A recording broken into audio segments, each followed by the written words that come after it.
Nangangamba ang ilang commuter para sa kanilang kalusugan dahil baha pa rin sa ilang kalsada sa Maynila. Problemado naman sa kanilang kita ang ilang namamasada. Live mula sa Maynila, may unang balita, si Bea Pinlac. Bea. Ivan, sa malaking bahagi ng Maynila, humupa na ang bahang namerwisyo sa mga tao rito nitong mga nakaraang araw. Pero sa bahagi na to ng Taft Avenue, halos gutter level pa rin ang baha.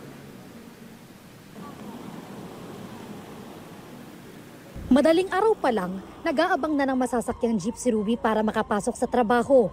Partially blind si Ruby kaya hindi madali para sa kanya ang mag-commute. Mas mahirap daw ngayon nang makita niyang hindi pa pala humuhupa ang bahang abot sa gutter sa Taft Avenue sa Maynila. Hassle talaga kasi. Iniisip ko na mamaya pag uwi ko, sobrang baha pa pala here. Still, kailangan magtrabaho.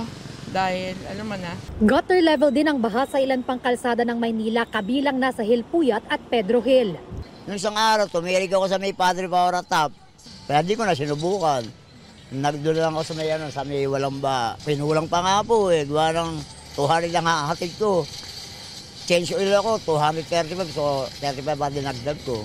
Inaalipungan na rin daw si Rolando matapos mababad ng matagal sa baha.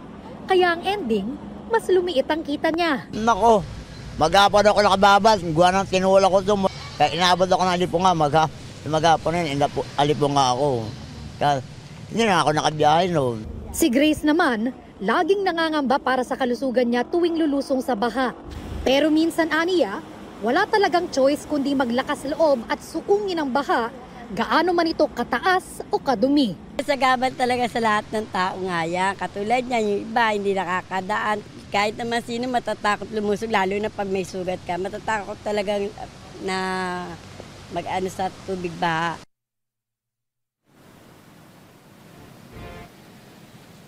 Ivan, ayon sa mga nakausap natin, kapag humupa na itong baha, panibagong problema na naman yung tatambad sa mga motorista at commuter at yan yung may iwan na basura. Pero sabi nga nila dito sa Maynila, sanayan na lang talaga. At yan ang unang balita mula dito sa Maynila. Bea Pinlac para sa GMA Integrated News. Kapuso, huwag magpapahuli sa latest news and updates. Mag-iuna ka sa balita at mag-subscribe sa YouTube channel ng GMA Integrated News.